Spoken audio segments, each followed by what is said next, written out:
लता मंगेशकर 28 सितंबर 1929 6 फरवरी 2022 भारत की एक महान गायिका थी, जिन्हें स्वर कोकिला के नाम से भी जाना जाता है। उन्होंने 6 दशकों से भी ज्यादा लंबे करियर में भारतीय सिनेमा में पार्श्वगान में महत्वपूर्ण योगदान दिया।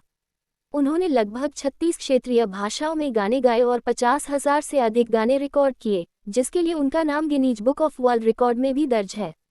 प्रारंभिक जीवन और करियर। लता मंगेशकर का जन्म 28 सितंबर 1929 को इंदौर, मध्य प्रदेश में हुआ था। उनका जन्म का नाम हेमा था, जिसे बाद में बदलकर लता कर दिया गया। उनके पिता पंडित दीनानाथ मंगेशकर एक प्रसिद्ध रंगमंच कलाकार और शास्त्रीय गायक थे। लता ने कम उम्र में ही अपने पिता से संगीत सीखना शुरू कर दिया था और 13 साल की उम्र में उन्होंने मराठी फिल्म किती हसाल के लिए गाना गाया था। 1940 के दशक में उन्होंने हिंदी फिल्म उद्योग में प्रवेश किया और जल्द ही अपनी सुरीली आवाज और गायन शैली से पहचानी जाने लगी। योगदान और उपलब्धियां। लता मंगेशकर ने भारतीय सिनेमा में पार्श्वगान को एक नई पहचान दी। उन्होंने विभिन्न शैलियों और भाषाओं में गाने गाए, जिनमें हिंदी, मराठी, बंगाली, तमिल और कई अन्य शामिल हैं। उनकी आवाज में एक जादुई गुण था, जिसने उन्हें भारत और दुनिया भर में एक लोकप्रिय गायिका बना दिया। लता मंगेशकर को भारत सरकार ने 2001 में सर्वोच्च नागरिक सम्मान भारत रत्न से सम्मानित किया। उन्हें कई अन्य पुरस्कारों और सम्मानों से भी नवाजा गया, जिनमें पद्म विभूषण और दादा साहेब फाल्के पुरस्कार शामिल हैं। निधन। 6 फरवरी 2022 को मुंबई के ब्रीच कैंडी अस्पताल में उनका निधन हो गया। लता मंगेशकर का निधन भारतीय संगीत जगत के लिए एक अपूरणीय क्षति है। लता मंगेशकर न केवल एक महान गायिका थी, बल्कि एक प्रेरणादायक शख्सियत भी थी, जिन्होंने अपनी कड़ी मेहनत, समर्पण और प्रतिभा से संगीत की दुनिया में एक अमिट छाप छोड़ी है। संघर्ष। सफलता की राह कभी भी आसान नहीं होती है। लता जी को भी अपना स्थान बनाने में बहुत कठिनाइयों का सामना करना पड़ा।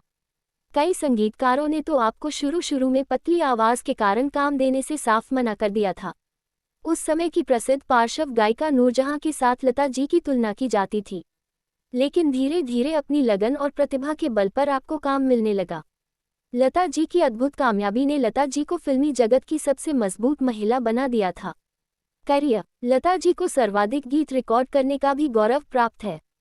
फिल्मी गीतों के अतिरिक्त आपने गैर फिल्मी गीत भी बहुत खूबी के साथ गाए हैं। लता जी की प्रतिभा को पहचान मिली सन 1947 में, जब फिल्म आपकी सेवा में उन्हें एक गीत गाने का मौका मिला। इस गीत के बाद तो आपको फिल्म जगत में एक पहचान मिल गई और एक के बाद एक कई गीत गाने का मौका मिला। इनमें से कुछ प्रसिद्ध गीतों का उल्लेख करना यहाँ अप्रासंगिक न होगा। जिसे आपका पहला शाहकार गीत कहा जाता है, वह 1949 में गाया गया आएगा आने वाला, जिसके बाद आपके प्रशंसकों की संख्या दिनों दिन बढ़ने लगी। इस बीच आपने उस समय के सभी प्रसिद्ध संगीतकारों के साथ काम किया। अनिल बिस्वास, Salil Chaudhary, Shankar Jaikishan, S.D. Burman, R.D. Burman, Naushad, Madan Mohan, C.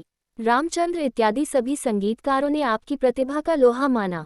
Lata ji ने 2 आंखें 12 हाथ, 2 बीघा जमीन, मदर इंडिया, मुगल आजम आदि महान फिल्मों में गाने गाए हैं।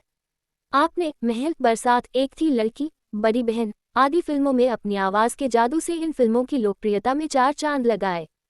इस दौरान आपके कुछ प्रसिद्ध गीत थे: ओ सजना बरखा बहार आई, परख 1960, आचार्य परदेसी, मधुमती 1958, इतना ना मुझसे तू प्यार बा, छाया 1961, अल्लाह तेरो नाम, हम दोनों 1961, एहसान तेरा होगा मुझ पर, जंगली 1961, ये समा, जब जब फूल खिले 1965 इत्यादि।